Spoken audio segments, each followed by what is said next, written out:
This is a Founding Media podcast.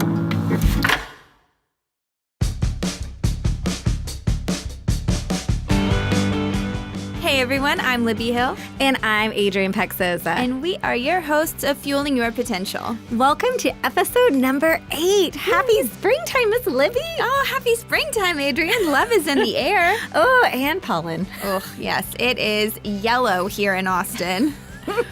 But today, I'm really excited to introduce our guest. Her name is Crista Beck, and she is a dating, love, and relationship expert.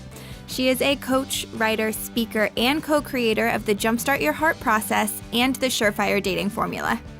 Basically, she does it all. I love it. And I just love Crista. And this episode is so much fun because we really look at how love affects your brain, your overall health, and how you interact with others. So I'm so excited to jump into today's show. I am too. I really like this episode as well because we dive into chemistry. Crista brings such a real-life perspective. We talk about love, we talk about dating, we talk about how your body reacts to it, and then we throw the chemistry at you.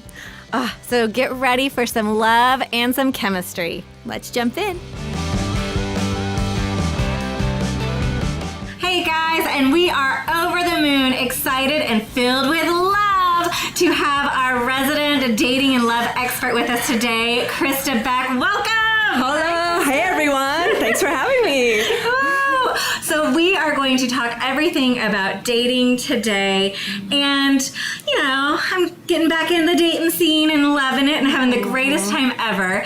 But a lot of times I remember my biggest hesitation was I'm just too busy to date. Mm-hmm. I just don't have time for this. I am a busy entrepreneur, dietitian. I just don't have time. Yeah. So is that true? Or am I totally stepping in stuff I shouldn't be? No, it's funny you mention that because saying I don't have time is something that I hear all of the time.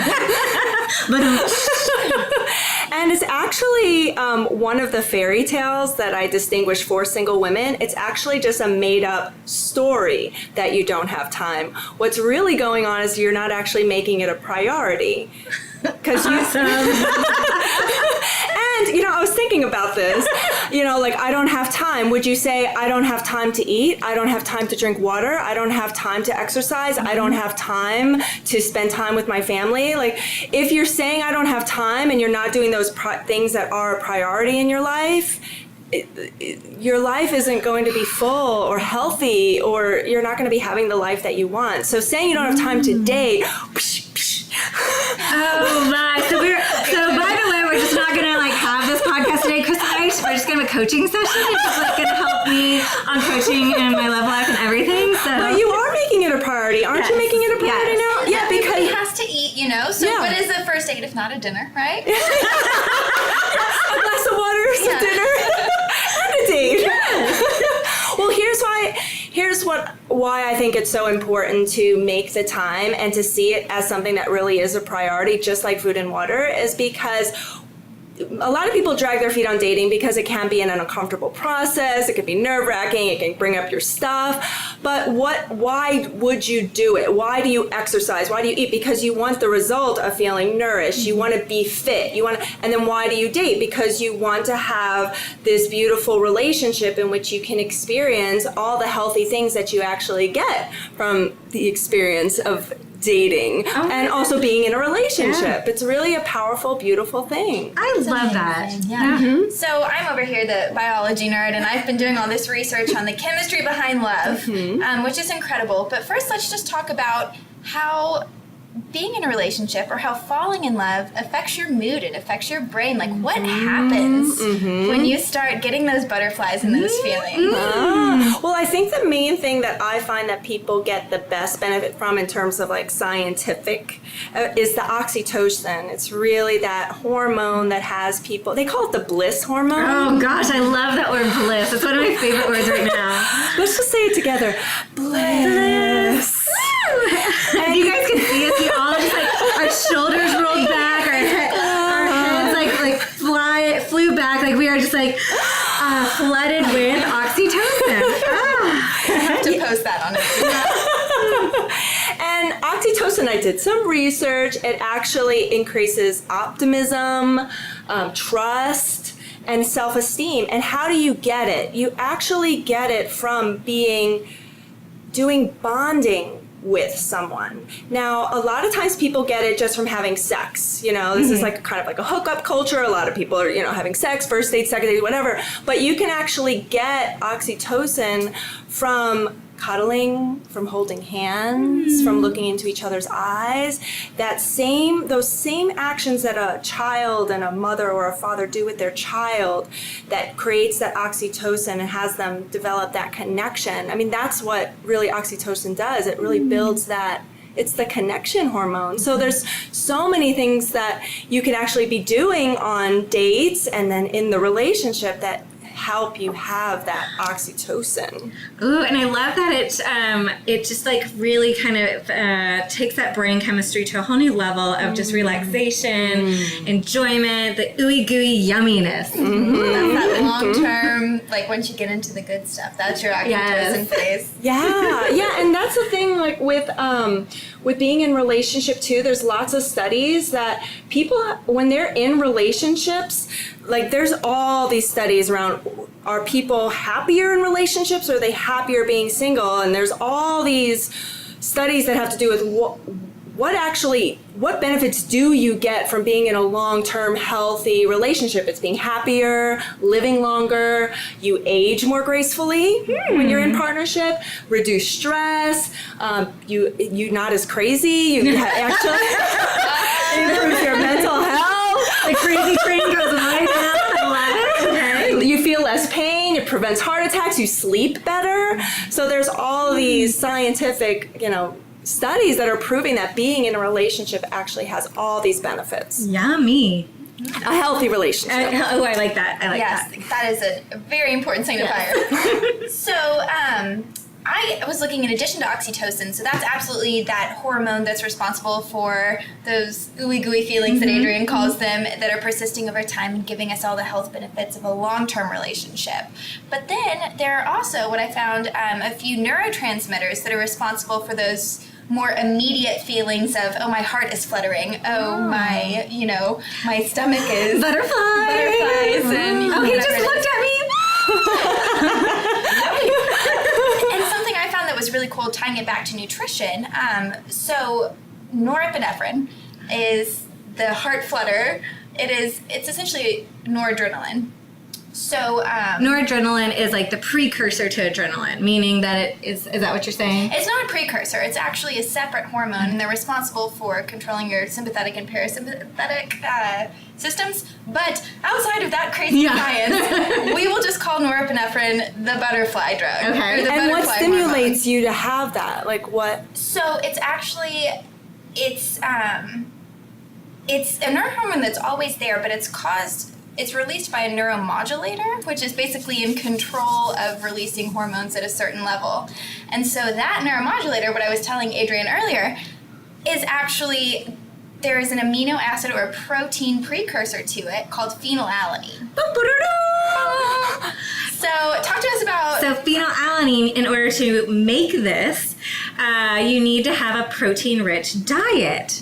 And so you want to make sure that you're getting really great balanced proteins, lean beef, chicken, fish, and if you're a vegetarian, maybe some great tofu, tempeh, seitan, in order to make the kind of the turn-on switch for the butterflies. So if you're not getting enough great protein, you're not going to be able to turn on the switch for the butterflies. So a great first date would be a steakhouse. Right? So as opposed to like those aphrodisiacs of like oysters and chocolate and all of that, it's more of those protein umami flavors like meats and cheeses and all of that. So that's more that's going to get you all rowdy. It just doesn't sound as sexy, right? Yeah.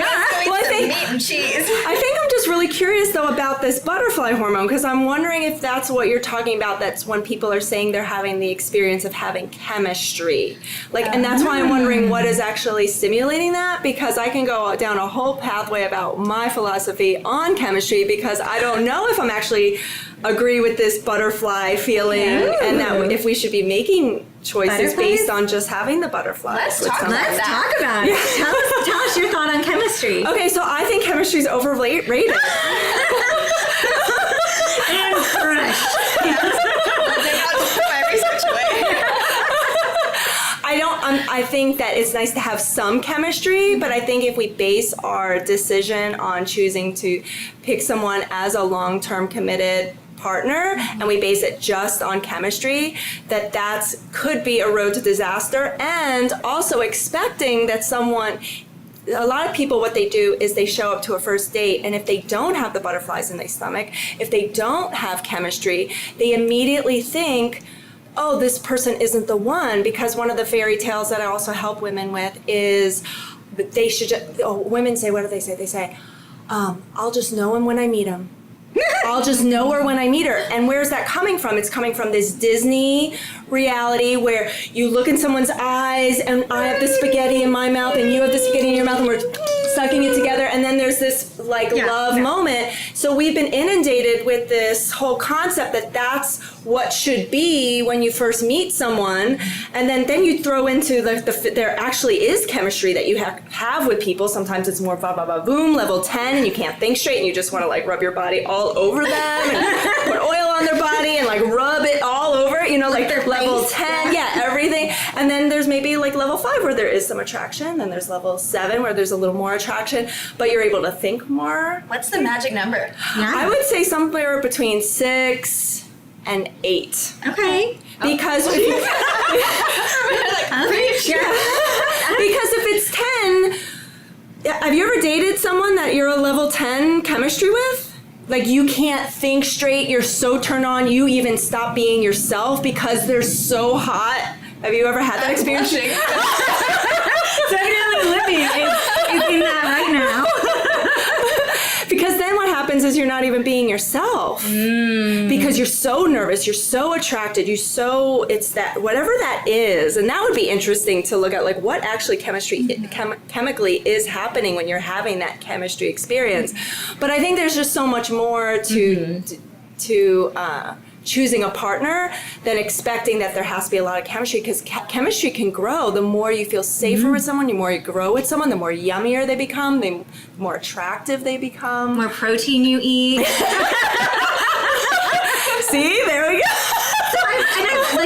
I just was thinking, if you go to a date and you're so nervous and you didn't eat before, you might not be able to have that. Oh, I love that. Taking care of yourself. Yeah, good self-care. If you're just going to go meet for drinks, maybe have some peanut butter crackers before you go, so you have some protein on board. So if there is some chemistry, maybe you will have enough protein to make the butterflies. Yes, I love that idea of having a really great meal before a date. Because I'm all about self-care before a date and showing up as your greatest self, and I love that. And did you know that peanut butter on bread is a complete protein? Yes, we did.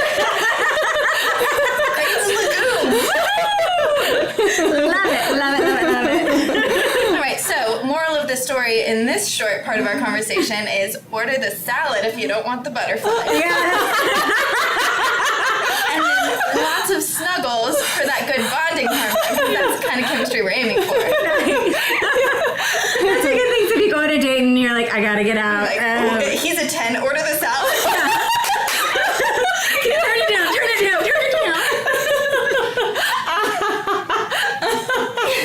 I love that. So, talk to us about some other signs of a good date. Ooh. Yeah, I'm intrigued.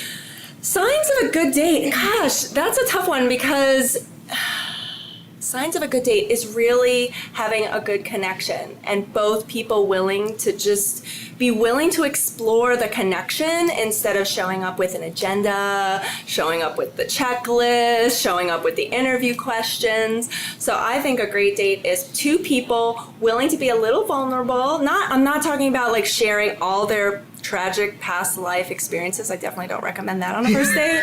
You can save that for 6 months if you guys are actually dating. They don't need to know you had a drug problem 10 years ago. They don't need to know that, you know? Oh my gosh, people bring that? Mm-hmm. Oh my. Mm-hmm. Yeah, just keep it light, fun, ask questions. That's the number one thing that women actually complain about men showing up on dates. They're not asking questions. So men, be curious. Women, be curious.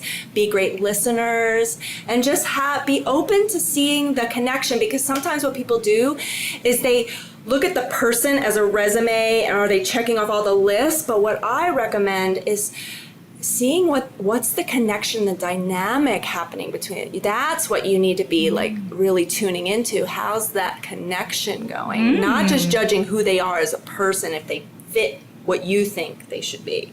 I like that.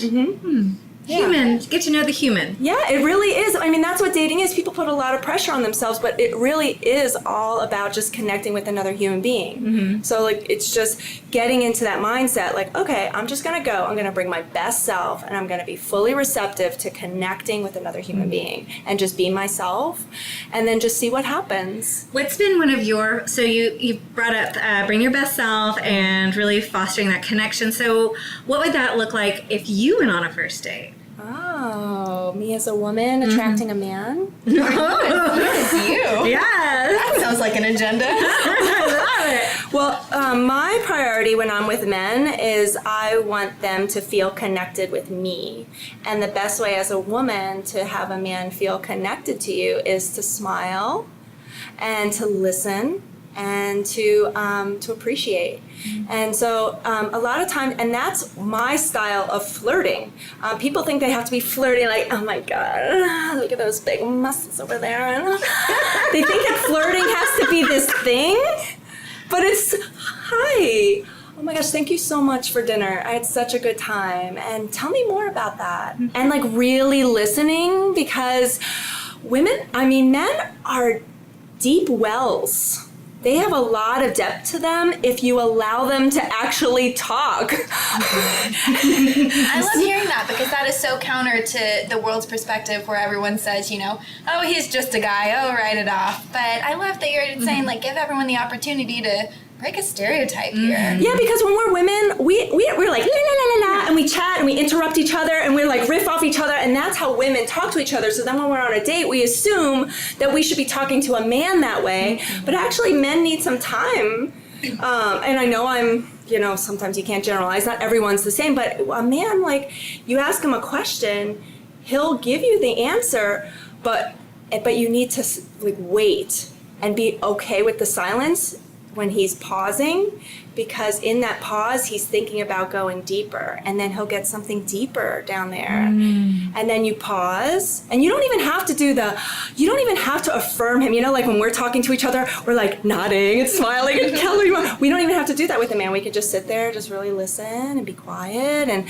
allow him to go into those deep places within himself, because that's what a man is really wanting. He's wanting to experience a deep connection with your femininity. And I believe, like, being feminine women who want to attract a masculine man, the best thing we can do is show up fully feminine and be that space, be that clearing for a deep connection to happen. And we can profoundly create that with a man when we sip it and listen and allow him to go deeper within himself. I love that. And I always, one of the best advice one of my friends gave me when starting to date, she's like, ask a question and then take a sip of wine and shut up.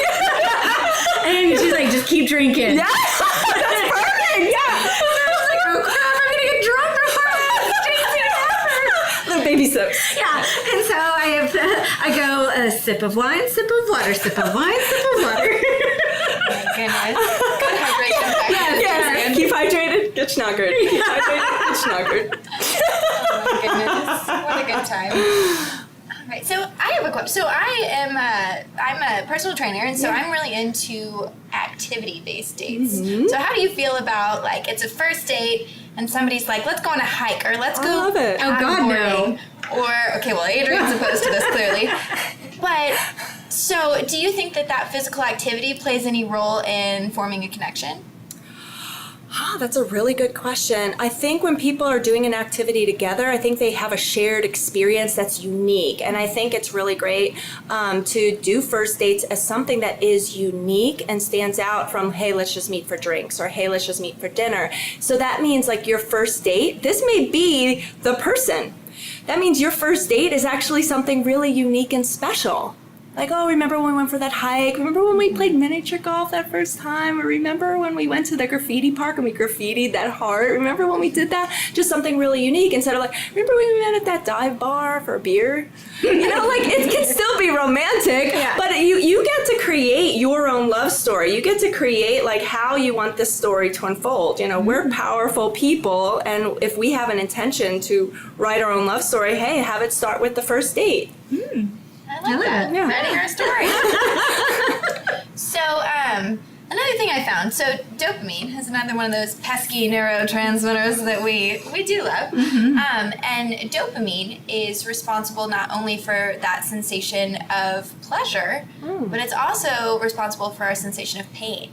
So, talk to me about the line in a relationship where maybe we confuse pleasure and pain. Like, what does a healthy relationship look like if our brain uses the same neurotransmitter for both emotions? So can you help me to understand dopamine just a little bit more before I answer that question? So like, what's happening with dopamine? So in your nervous system, moving between neurons to transmit a signal through your body that creates an emotion, essentially. Dopamine is the little messenger signal that is running between those neurons. So the more dopamine you have, it's actually been shown to promote feelings of relaxation, reinforcement.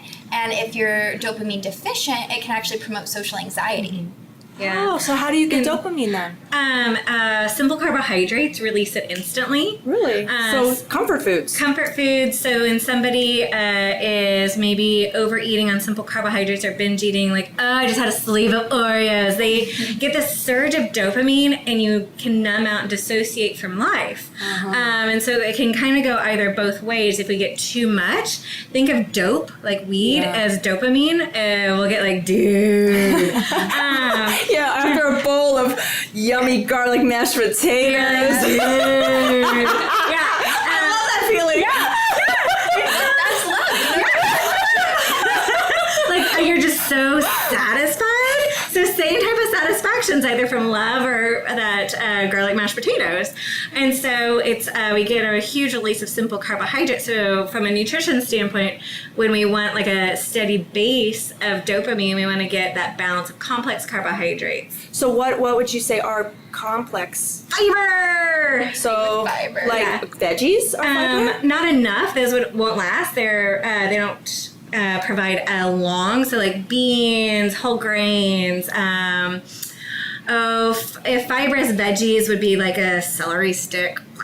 But nobody's going to be on their date with a celery stick. So it's But they can do it as a daily practice to increase their dopamine. Totally. To incorporate those. Yes. Those so foods. whole grains, so big, like seduction bread, like really seedy, nutty, fibrous stuff. So is dopamine like a quick turnaround time, or can you do things to increase it and have a regular lifestyle where your dopamine's really high? So you want to have a good amount of complex carbohydrates throughout the day. Okay. So Oh. I always want somebody when they're having a snack to have a protein and a carb. Oh. So I would say like peanut butter crackers. Or if you are going more of a fruit or vegetable, like eat a pear and some nuts, so you get those together. Okay, Yeah. this is helpful. Yeah. Okay, so dopamine. Now I'm getting the whole dopamine thing. So can we go back to the question again? Yeah, so question being, if we have kind of this same reaction to pleasure and pain in our brains, it's very easy to convince ourselves that we're in,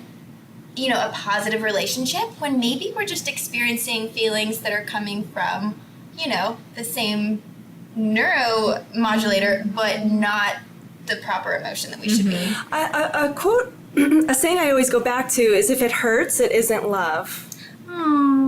So the whole point of being in the relationship is, from my perspective, to practice being a loving human being.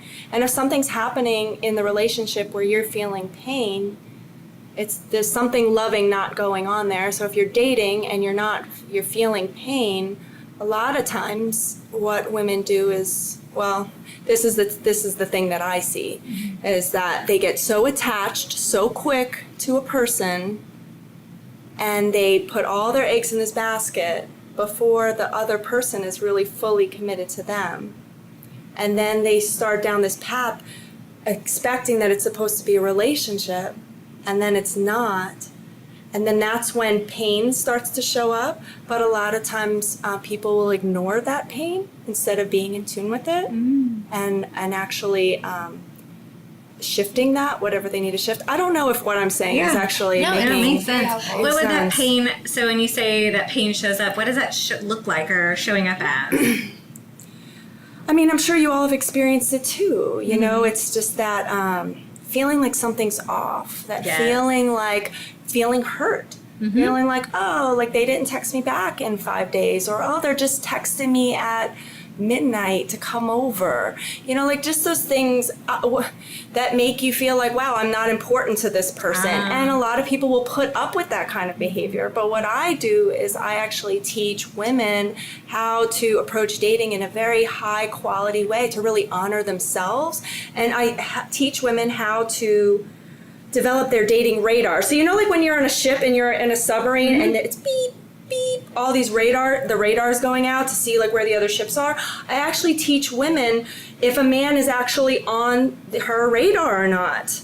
And is he moving closer or is he moving further away? And to not hop off the submarine and paddle over to him.